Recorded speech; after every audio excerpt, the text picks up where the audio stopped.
They've never found the body of the first and only boy who broke my heart. And they never will. I buried Hector Galanus in a hole so deep, even the devils of the earth couldn't reach him. My dream was of him. Of the day he told me it had been fun, but he was done. Some other girl had caught his fancy. I don't even remember her name. At the time, all I could think of was the fact that I'd given everything to Hector. My first kiss, my love, my body.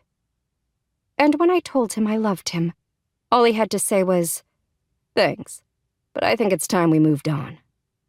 He had other things to say, too. When I sank my knife into his chest, words came spilling out of him almost as fast as the blood.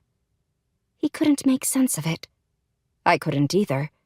I barely remembered grabbing the knife Father had given to me for my 15th birthday, 3 months previous, with its jeweled handle and silver sheen, but I do remember that Hector's blood matched the inlaid rubies. I also remember what finally helped my head catch up with my pounding heart. The last word out of Hector's lips. "Alessandra!" His last word was my name. His last thought was of me. I won. That knowledge settles within me now just as it did 3 years ago. That sense of rightness. Of peace. I lift my arms into the air, stretching like a cat, before rolling over in bed. A pair of brown eyes is only inches from my own. "Devils, Myron! Why are you staring at me?" I ask. He presses a kiss to my bare shoulder. "Because you're beautiful." Myron lies on his side, his head propped up on a closed fist. My bed sheets cover him from the waist down. It's a wonder he fits in my bed. He's so tall.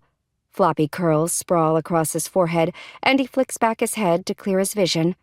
The scent of sandalwood and sweat wafts over me.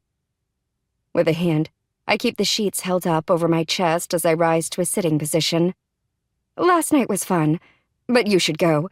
I have much to do today." Myron stares at my chest, and I roll my eyes. "Perhaps again later?" I ask. He looks up at me, before his eyes flit meaningfully to my chest once more. No, wait. Not my chest.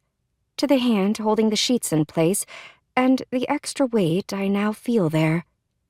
There's a diamond on my finger.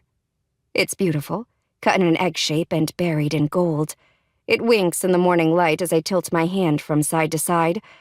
The ring is by far the most expensive trinket he's ever given me.